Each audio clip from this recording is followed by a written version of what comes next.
আউযু বিল্লাহি মিনাশ শাইতানির রাজিম। বিসমিল্লাহির রহমানির রহিম। নাহমাদুহু ওয়া নুসাল্লি আলা রাসূলিল কারীম। আম্মা বা'দ। দেশ এবং দেশের বাইরে যে যেখান থেকে আজকে আমাদের সাথে যুক্ত আছেন তাদের সকলকে জানাই আন্তরিক শুভেচ্ছা, অভিনন্দন এবং সালাম। আসসালামু আলাইকুম ওয়া রাহমাতুল্লাহি ওয়া বারাকাতুহু। কেমন আছেন সবাই? আশা করি আল্লাহর অশেষ রহমতে সবাই ভালো আছেন। আলহামদুলিল্লাহ, আল্লাহর কাছে লাখো কোটি শুকরিয়া আদায় করতেছি আমরা ভালো আছি। আর ভালো থেকে দেখতে পাচ্ছেন একটা আসনে হাজির হয়েছি। আর আসনে হাজির হওয়ার কারণ আছে। আপনারা ভাবতেছেন যে হাফিজ ভাই আপনি বিগত বেশ কয়েকটা ইনভেস্টিগেশন করছেন, কিন্তু কোনোটারই সমাধান দেন নাই। তো মূলত আজকে সমাধানের লক্ষ্যেই এখানে বসছি। কারণ আহ, দরবেশ হুজুর বিগত আমি গতকালকে আমার ওখানে যাওয়ার কথা ছিল, সেই পুকুরে, ভয়ানক পুকুরে যাওয়ার কথা ছিল যেখানে তান্ত্রিক সাধনা করে। ওই জায়গায় যাওয়ার কিন্তু আমার কথা ছিল, কিন্তু আমি যাইতে পারি নাই। গতকালকে আবহাওয়া খারাপ ছিল। তারপরে মোটামুটি আমার কাছে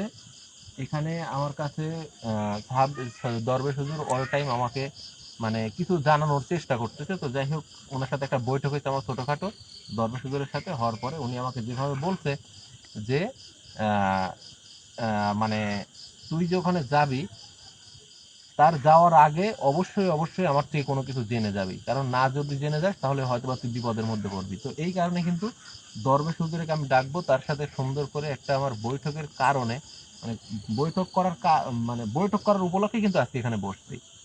তো যাই হোক, সবাই লাইভটা শেষ পর্যন্ত দেখবেন। অবশ্যই লাইক, কমেন্টস এবং শেয়ার করবেন, সাবস্ক্রাইব করতে ভুলবেন না। আর আপনাদের ভালোবাসায় ইনশাল্লাহ আমার আগামী দিনে পথ চলা অনুপ্রেরণা আপনাদের মাঝে প্রতিনিয়ত আসার চেষ্টা করব। সেই উপলক্ষে কিন্তু আমার সামনে আছে আরিফ, আসসালামু আলাইকুম। ক্যামেরায় আছে মিরাজুল ভাই। আসসালামু আলাইকুম। আর আমার অনেক পুরাতন, আমার খুব কাছের আমার রাসেল আছে। আসসালামু আলাইকুম।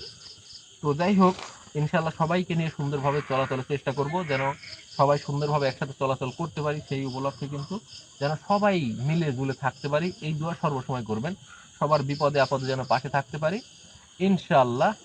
এই এই একসাথে চলার ইউনিটিটা যদি ঠিক থাকে, অবশ্যই কিন্তু আমরা ভালো কিছু সামনের দিনে করতে পারবো। তো সেই কামনা ব্যক্ত করে সবাই আমাদের জন্য দোয়া করবেন। অবশ্যই অবশ্যই লাইক, কমেন্টস করবেন। কারণ আপনাদের কমেন্টসের আশায় বসে থাকি যে আপনারা কি কমেন্টস করেন, আপনাদের ভালো লাগে না খারাপ লাগে, এই জিনিসগুলো কিন্তু জানার বিষয় আছে। তো এই যে যে ভালোবাসা, এই ভালোবাসা কিন্তু কোনোদিন আমি জানি কমবে না। হয়তোবা কোনো ভালোবাসার মানুষের সাথে আমি বেয়াদবি করছি, আমি তাদের কাছে জোরহাত করে ক্ষমা চাচ্ছি। যদি কোনো ভুল করে থাকি, কোনো বেয়াদবি করে থাকি, অবশ্যই মাফ করবেন। মাফ করার মহৎ হচ্ছে উদ্দেশ্য, ঠিক আছে? আপনি আপনি আমাকে মাফ করবেন, আল্লাহ তাআলা আপনাকে মাফ করবে, ঠিক আছে? কারণ যার কাছে বেয়াদবি করা যায় তার থেকে যদি মাফ না নেই, আল্লাহ হয়তো বা মাফ করবে না। তাই আপনাদের মনে যদি কষ্ট দিয়ে থাকি, কোনো রকম বিন্দু পরিমাণে যদি কষ্ট দিয়ে থাকি, অবশ্যই ক্ষমা সুন্দর দৃষ্টিতে দেখবেন। বেশি কথা বলবো না, অনেক কথা বলছি। আরিফ, জি ভাই। তুমি কি প্রস্তুত আছো? জি ভাই। আলহামদুলিল্লাহ। তো মূলত আমাদের যাওয়ার কথা ছিল সেই ভয়ানক পুকুরে, কিন্তু আমাদের যাওয়া হলো না। কারণ দরবেশ হুজুর মানে কিছু কিছু বলার চেষ্টা করতেছে। সেই কারণে আমি দরবেশ হুজুরকে ডাকবো, ডাকার পরে তার সাথে কথা বলবো। তার সাথে কথা বলি, দেখি আসলে উনি কি বলে। তুমি কি প্রস্তুত আছো? জি ভাই। আউযু বিল্লাহি মিনাশ শাইতানির রাজিম। বিসমিল্লাহির রহমানির রহিম। আস্তাগফিরুল্লাহ রাব্বি মিন কুল্লি যামবিন ওয়া আতুবু ইলাইহি।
আসসালামু আলাইকুম ওয়া রাহমাতুল্লাহি ওয়া বারাকাতুহু। ওয়ালাইকুম আসসালাম। হুজুর কেমন আছেন? আলহামদুলিল্লাহ ভালো আছি। তুই কেমন আছিস? আলহামদুলিল্লাহ ভালো আছি। হুজুর, বেয়াদবি মাফ করবেন। আমি আপনাকে ডাকছি, আপনি আমাকে অনেক কিছু বলার চেষ্টা করছেন, আমি হয়তো বা শুনছি, কিন্তু আমার ভালোবাসার মানুষগুলো আসলে শুনে নাই, কারণ আমি কি কারণে সেইখানে যাচ্ছি না, যেখানে কিন্তু বিগত 2 দিন আমি ওখান থেকে ঘুরে আসছি, আমার সামনে কোনো কিছু দেখা দিচ্ছে, ঠিক আছে, সবকিছুই কিন্তু আপনি জানেন, আমার ভালোবাসার মানুষগুলোও জানে, কিন্তু গতকালকে থেকে আপনার সাথে আমার যেভাবে কথা হয়েছে এগুলা কিন্তু আমার ভালোবাসার মানুষ কেউ কিন্তু জানে না। তো মূলত আমি আপনাকে এই কারণেই ডাকলাম যে আসলে কোনো রকম মানে সমস্যা হবে কিনা সেই জায়গায় গেলে, বা কি ধরনের সমস্যা হবে সেটা যদি আপনি একটু বলতেন। তুই তো এই পুকুরে গিয়েছিলি, জি। তোরা যে যে কজন গিয়েছিলি, জি। তোরা যে বেঁচে ফিরছিস, জি। আল্লাহর কাছে শুকরিয়া আদায় কর। হুজুর, আমাদের সাথে তো তেমন কোনো কিছু ঘটে নাই, যতটুকু ঘটছিল প্রথম দিন, মানে আপনি যার শরীরে আছেন তার শরীরের উপর মানে তার শরীরের উপর ভর করছিল কোনো কিছু একটা, আহ তারে উঠাই নিয়ে চলে আসছিল, ফাঁকে কোথাও রাখছিল, পরে খুঁজে বের করছি, এতটুকুই, কিন্তু তার বেশি কিন্তু আমাদের কোনো কিছু ঘটে নাই। আর ও যেভাবে বলছিল 3টা ভাই তার ওখানে বন্দি করে রাখতে একটা তান্ত্রিক, এরকম কোনো এগুলা কিছু সব বলছে না। সাজানো মিথ্যা কথা, সব মিথ্যা। সব মিথ্যা কথা। আমি আর সাহেব হুজুরের কারণে জি। ওই ছেলেটাকে নিয়ে যেতে পারে নাই, তাছাড়া তো ও ওই ছেলেকে নিয়ে চলে যেত। ইন্নালিল্লাহ।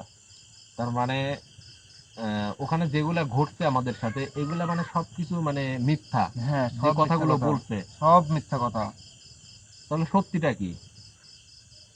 আর আমি কেন ওখানে যাইতে পারছি মানে পারবো না, বা আপনি যে বলতেছেন যে মরার ভয় আছে, কি কারণে, এগুলা কি কারণে এরকম? শোন, ওই জায়গায় জি। মানুষ রূপী একটি জিন আছে। জি। ওই জিনটা এসে উপসর্গ না, অনেক শক্তিশালী, অনেক বছর ধরে ওই জায়গায় সাধনা করতেছে। ওই পুকুরের মধ্যে মূল্যবান কিছু জিনিস আছে, এই জিনিসের জন্য অনেক বছর ধরে ও সাধনা করতেছে। ওই জিনটা এত শক্তিশালী, এত শক্তিশালী, যা ধারণার বলার বাইরে। কিন্তু আমাদের কাছে কিন্তু হুজুর মানে এরকম কোনো শক্তি আমাদের কাছে খাটে নাই, বা আমাদের সাথে ওরকম খারাপ কোনো কিছু শোন, করে নাই। খারাপ কিছু করে নাই, কারণ তোরা ওই জায়গাটা দেখতে গিয়েছিলি, জি। ওদের ক্ষতি করার চিন্তায় যাস নাই। না না না, আমরা। যদি ক্ষতি করার চিন্তা করতি, জি। তাহলে ওই দিন তোদের ওই সব কটার মৃত্যু হয়ে যেত, কেউ ঠেকাতে পারতো না। ইন্নালিল্লাহ। বিষয় হচ্ছে হুজুর, আমরা যেখানে যাই সেখানে মোটামুটি নিজের নিজের মতো করে সবকিছু কিন্তু জেনে শুনেই কিন্তু সেই জায়গায় যাই। আর আমি তো জানতাম না যে ওইখানে মানে এরকম কোনো কিছু আছে, আমার সাথে যতটুকু আমার ধ্যান জ্ঞান আমি যতটুকু দেখছি যে ওখানে কিছু আছে, কিন্তু এই যে মানুষ রূপী আমার সামনে কিন্তু হুজুর সে মানে। হ্যাঁ, গতকালকের আগের দিন তুই গিয়েছিলি, জি। জি। জি। যার পরে সাদা কিছু হ্যাঁ হ্যাঁ হ্যাঁ আশভাস হ্যাঁ। তুই দেখতে পেয়েছিস। জি জি জি, মানে আমার সামনে পড়ছিল, এবং এটা কিন্তু ক্যামেরার মধ্যেও আপনারা দেখতে পাচ্ছেন হয়তো বা কেউ কেউ। এই যে যে মানে আমাদের সামনে যে আসলো, আমাদের কোনো ক্ষতি করলো না, এগুলোর কারণ কি? আপনি যে বলছেন মহা শক্তিশালী বা সে মহা অনেক কিছু। শোন, তোরা ওই জায়গায় যাচ্ছিস, ওদের কোনো ক্ষতি করছিস না, এই জন্য তোদেরকে কিছু বলতেছে না। তোরা ভাবতেও পারবি না, ওদের একটু জানলে যদি ওদের কোনো কিছু এই ধ্যান জ্ঞান থেকে তোর কোনো ক্ষতি হয়ে যায়, জি। তাহলে তোরা ওই জায়গা থেকে আর তোরা ফিরে আসতে পারবি না।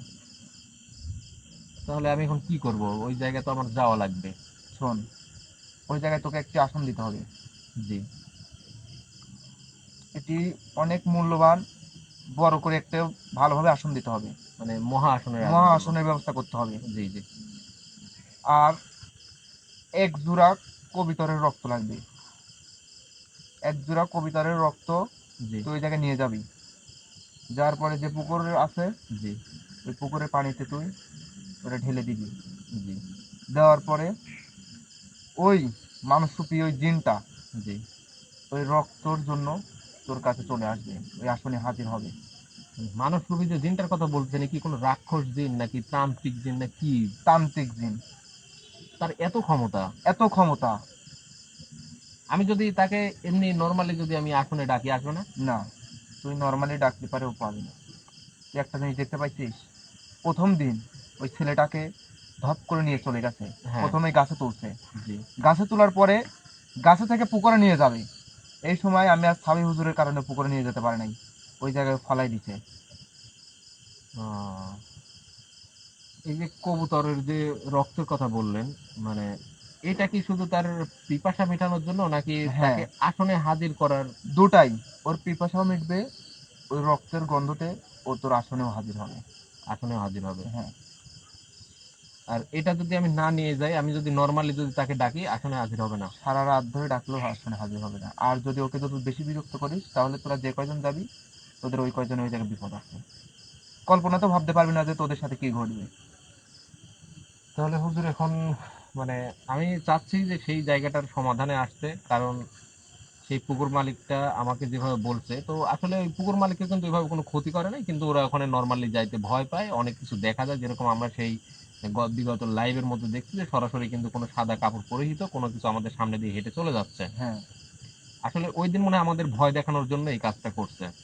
হ্যাঁ, তো ওইটা বিষয় না, কিন্তু এই যে যে শর্তটা আপনি দিলেন, যে এই শর্ত অনুযায়ী যদি আমি না যাইতে পারি, মানে সামনের দিনে যদি আমি ওইভাবে যদি না যাই, মানে সম্পূর্ণ আমার প্রোটেকশন বা এরকম মহা আসনে হাজির যদি না হইতে পারি, বা নর্মালি যদি আমি যাই, তাহলে তো মৃত্যুর ভয় আছে। অবশ্যই।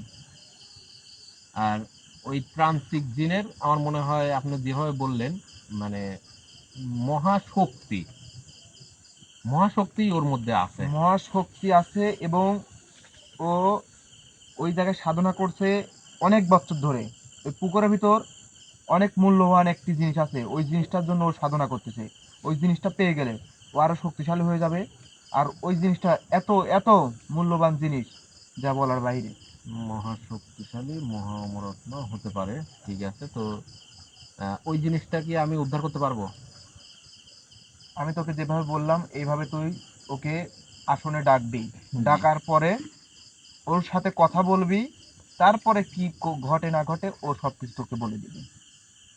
বুঝতে পারছি। তাহলে আমি ইনশাল্লাহ খুব দ্রুত সেই জায়গায় যাব। আপনি যেভাবে বললেন আগামীকালকে ইনশাল্লাহ আমি ওখানে মহা আসনের একটা আয়োজন করব, এবং যে কবুতরের যে রক্ত কথা বললেন আমি সেটাও নিয়ে যাব ইনশাল্লাহ। যাওয়ার পরে আপনারা অবশ্যই সার্বিক আমি পর্যবেক্ষণে সাবি থাকবেন। হুজুর দুজনেই থাকবো। আর তোকে বারবার বলতেছি, তোর নিজের প্রোটেকশন তুই নিয়ে কিন্তু যাবি। আচ্ছা, ঠিক আছে তাছাড়া কিন্তু ইনশাল্লাহ। ওই জায়গায় বিপদ হবে, আর তোকে বারবার বলতেছি। আর একটা কথা হচ্ছে, মানে আমি যে তাকে ডাকবো, ডাকার পরে কি ঘটবে না ঘটবে সেটা কিন্তু আমি বুঝতে পারতেছি না। এখন আপনি কতটুকু বুঝতে পারতেছেন যে খারাপ হবে না ভালো হবে? প্রথম অবস্থা তো কোনো কিছুই তো মনে কর যে ভালো হয় না, তুই তো জানিসই। জি, ও অনেক শক্তিশালী, অনেক ভয়ঙ্কর একটা তান্ত্রিক জিন। জি, জি, জি। ওদের কি ঘটাবে আল্লাহ পাকি ভালো জানে। আমিও মনে কর ঠিকঠাক ভাবে মনে কর যে বলতে পারতেছি না, কিন্তু হ্যাঁ এইটুকু তোকে বলতে পারি, তুই নিজের প্রোটেকশন নিয়ে যদি ভালোভাবে যদি তুই যাস, আমি যেগুলো বললাম এগুলো যদি ফলো করে যাস, তাহলে ও তোর কোনো ক্ষতি করতে পারবে না। আর আমি আর সাবি হুজুর তো আছি। আচ্ছা, ঠিক আছে ইনশাল্লাহ। তাহলে আমি সেই অনুযায়ী যাওয়ার চেষ্টা করবো। আপনাকে অসংখ্য অসংখ্য ধন্যবাদ, আপনি এত সুন্দর একটা মানে কথা বলার জন্য। কারণ আমি বিগত দিনে কিন্তু দরবেশ হুজুরের কথা অমান্য করে আমি কিন্তু সেই মানে একটা কাজে যাওয়ার পরে কিন্তু আমি সেখান থেকে মানে হারায় যাই। যাই হোক, আপনাদের দোয়া ভালোবাসায় শর্ত পূরণে কিন্তু আমি আপনাদের সামনে আবার আসতে পারি। তো আমি সাহাবি দরবেশ হুজুরের আর কথা অমান্য করতে চাচ্ছি না। উনি যেভাবে বলতেছে ইনশাল্লাহ সেইভাবেই সেই মোতাবেকই আমি সেই জায়গাতে যাব। যাওয়ার পরে মহাসনের ব্যবস্থা করব ইনশাল্লাহ। সবাই চোখ রাখবেন, আগামীকালকে রাত 10টা থেকে 11টার মধ্যে আপনাদের সামনে হাজির হব। তো সবাই ভালো থাকবেন, সুস্থ থাকবেন। বিদায় নিচ্ছি আজকে।